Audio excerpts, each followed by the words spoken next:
So, just a walk around the Manse garden. It's June 2020. The area you're looking at when we arrived was actually overgrown. 8-foot brambles behind me, right? It's a 10-foot shed, a 10 by 6 shed that you couldn't even see. How about those for tomatoes? Fresh from Sainsbury's. Shall we just ignore the shopping trolley? This area you're looking at was, as I say, completely overgrown. Oh, there's the old staffy Lily.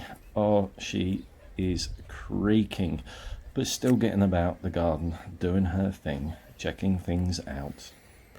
Sweet corn, courgettes, wildflowers, and such in this area. And as we go to the right here, may look a mess to you with the convolvulus and just the old berries and the elders and everything growing, but actually under there live at least 3 hedgehogs. We have upwards of 8 to 9 in the garden at night. There are 3 hedgehog homes under there, under piles of wood, and of course over the last 5 or 6 years, as the wood decays, it creates such a feast for the hedgehogs, and they love it. And when they bring their new ones, their babies do not leave the garden, they stay. And they make homes in other areas. Hence we now have upwards of 9 hedgehogs. Beautiful birch in this garden.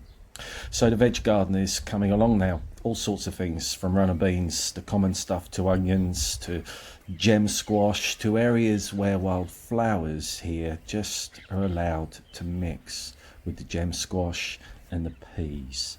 These bring in the butterflies and those predator insects to eat the insects that would be eating your carrots, for instance. There is a rhythm and a sense to everything we've done in this garden. Here's some, wow, they're not great compost bins, but they make great compost. I will get round to them.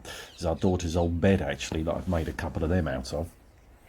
So we're just panning here to the raised beds and the peas and potatoes and those kinds of vegetables.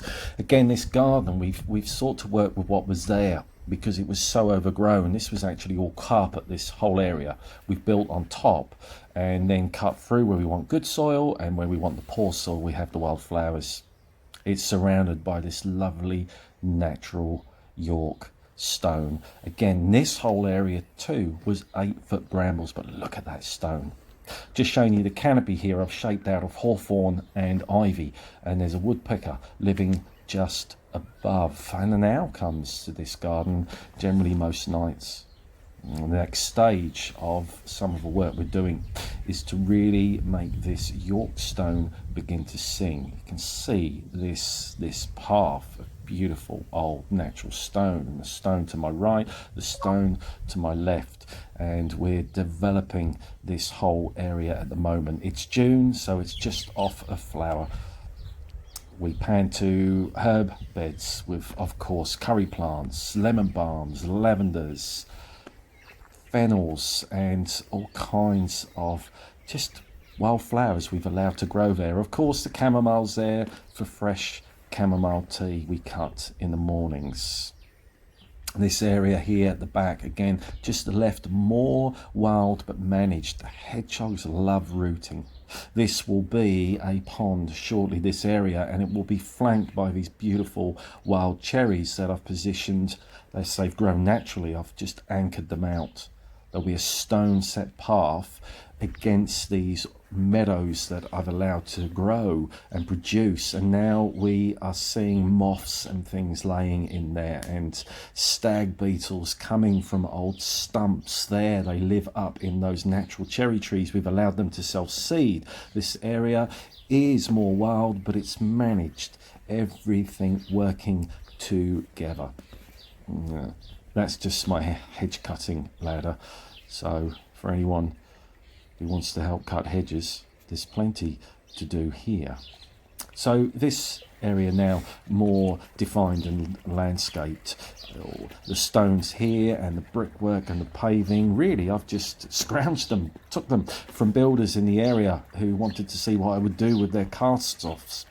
I've built an iron gazebo over with a fig to my right, which you'll see in a moment, and a vine, which obviously begins to pick up those biblical stories that in the end there will be peace, that everyone will sit under their own fig and vine. And of course, in the next 2 or 3 years, this whole gazebo will be completely covered with these plants. I don't think I need to amplify any biblical illustrations on the water feature you see there. I think that's pretty obvious. Here, natural contoniaster will form these arches. The actual metal arches in the end will fade away, and there'll just be those gentle sounds of water bubbling from rock, from stone.